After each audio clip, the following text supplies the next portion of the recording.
Ada sajak yang liris imagis, ada juga sajak yang epik naratif. Dua-duanya bisa jadi sajak yang baik, dua-duanya juga bisa menjadi sajak yang buruk.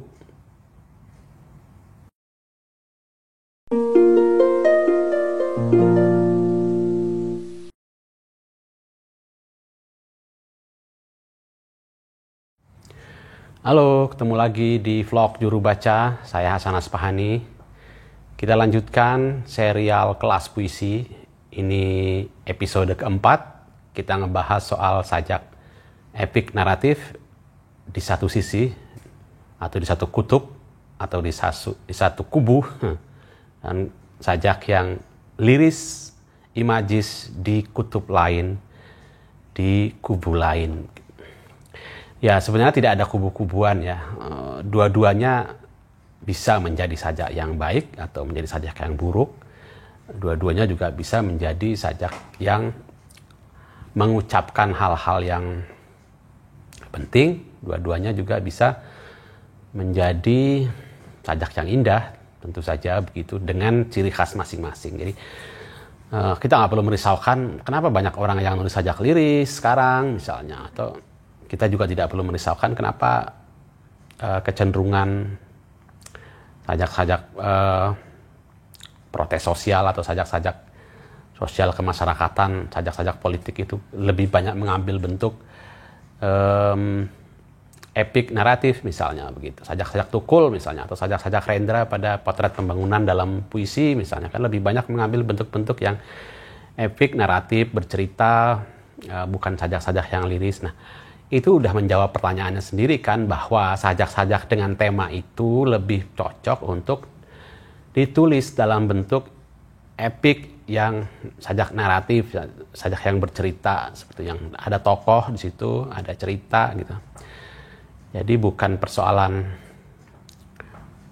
mana yang lebih baik, mana yang lebih buruk, mana bentuk yang cocok untuk mengucapkan sesuatu tema. Dan penyairnya yang paling tahu itu gitu, penyairnya yang paling merasakan dia nyamannya memakai bentuk yang mana. Tapi umumnya kecenderungannya adalah sajak-sajak protes sosial itu, sajak-sajak politis kemasyarakatan itu mengambil bentuk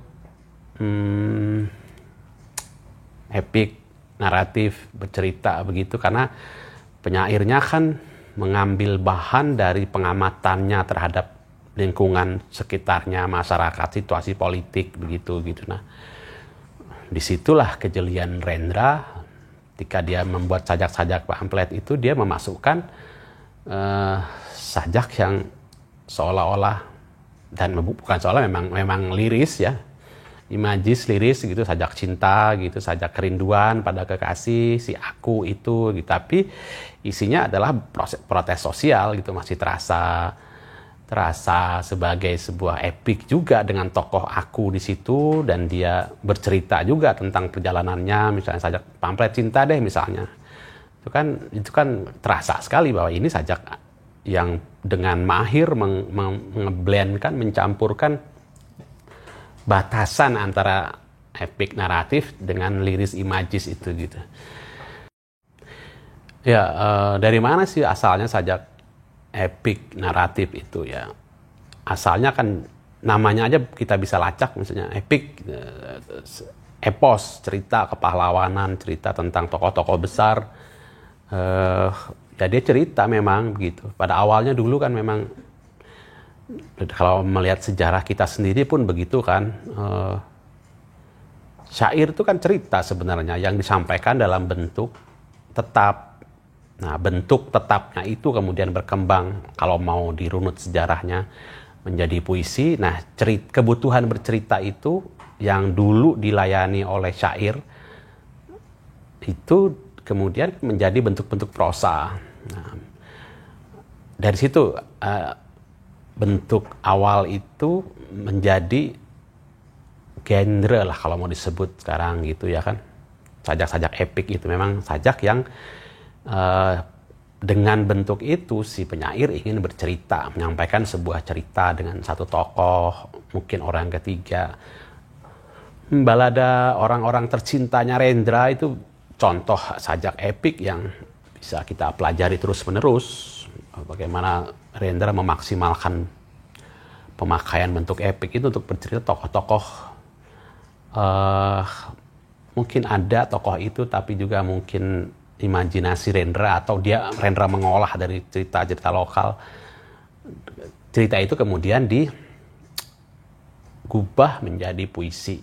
Kita masih bisa mengikuti cerita, meskipun ceritanya tidak seperti kita membaca cerita, membaca prosa gitu misalnya. Tidak ada plot, tidak ada akhir cerita, endingnya bagaimana begitu. Kadang-kadang hanya menyampaikan kesan atau impresi si pengarang atau si penyair terhadap cerita itu gitu. Dan dia ingin menekankan apa dari cerita itu, tentang keberanian kah, tentang kemalangan kah, tentang tragedi percintaan kah.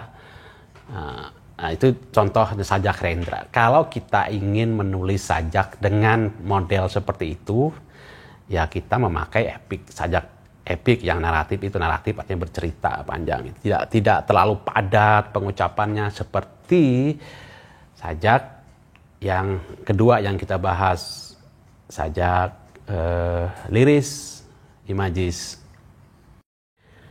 Ya, sementara sajak liris dan imagis itu juga punya riwayatnya, punya ceritanya, kenapa kemudian muncul gitu, dan kenapa kemudian kok kayak merajalela.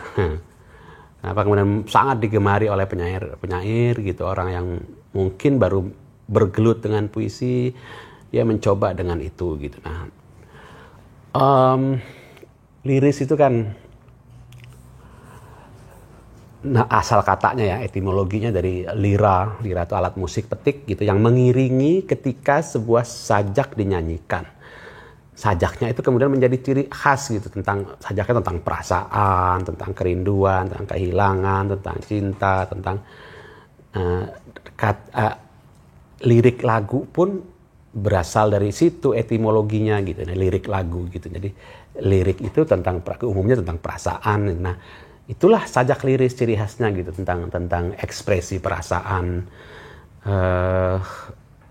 Umumnya memakai aku di situ, sudut pandang orang pertama, karena memang si penyair ingin meluapkan perasaannya di dalam puisi. Nah, itu sajak, pada dasarnya itu sajak liris gitu. Nah, kemudian berkembang menjadi estetikanya menjadi canggih, karena begini, sajak liris itu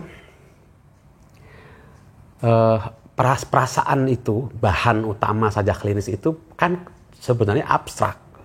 Rindu itu apa? Enggak abstrak kan perasaan. Cinta itu apa? Abstrak kan. Kehilangan itu apa? Ya abstrak, perasaan yang abstrak. Dan itu yang abstrak itu harus dikonkretkan dalam kata-kata. Kalau tidak jeli mengamati gejala alam, kalau tidak jeli mengamati perasaan sendiri, dua kejelian yang diperlukan untuk menulis sajak liris yang baik, maka sajaknya akan jadi monoton kan. Misal aku mencintai seseorang, aku merindukan seseorang, semua orang akan ngomong begitu. Maka tantangannya adalah, kalau puisi adalah mau ngomong apa dan bagaimana cara ngomongnya, sekarang di sajak liris, bagaimana cara ngomongnya itu yang jadi pertaruhan kualitas sajak liris kan. Saya mengucapkan kehilangan misalnya dengan memakai imaji pohon, misalnya daun jatuh apa gitu, dan lain-lain. Banyak banget fenomena alam di sekitar saya yang bisa saya amati, yang bisa saya pakai untuk mengucapkan, mengkonkretkan perasaan saya yang abstrak itu menjadi sajak liris. Nah itulah sajak liris. Tantangannya, cara ucapnya adalah satu, kejelian mengamati, memetakan perasaan sendiri. Yang kedua adalah mengamati gejala alam di sekitar. Kemudian menyelusupkan, menumpangkan, menyelundupkan perasaan itu ke dalam fenomena alam yang diamati, yang kemudian dikonkretkan dalam kata-kata itu gitu. Hujan, tentang gelombang laut, tentang pelabuhan, sajaknya Hairil misalnya, sajak liris kan, dia mengucapkan kehilangan itu dengan imaji-imaji pelabuhan, kan, senja di pelabuhan kecil, perahu, pelabuhan, tali, itu dipakai oleh Hairil membangun imaji untuk mengucapkan perasaannya yang sentimennya itu yang merasa kehilangan atau tidak punya harapan lagi untuk mendapatkan seseorang yang dia cintai. Tapi kenapa harus pelabuhan gitu kan? Nah, itulah sajak, itulah cara ucap, itulah tantangannya menulis sajak liris.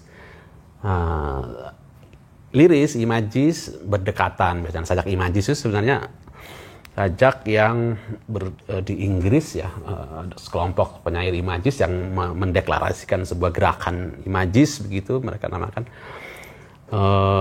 Sajak yang seolah-olah ingin melawan sajak liris. Apa itu? Karena sajak imajis itu memotret apa adanya gitu, melihat apa adanya. Tapi bagaimanapun ketika memotret, ketika memilih apa yang dipotret itu untuk ditampilkan dalam sajak, mau nggak mau ada keterlibatan perasaan juga meskipun tidak disebutkan begitu. Nah, sajak imajis itu sajak yang memotret apa adanya pemandangan itu gitu,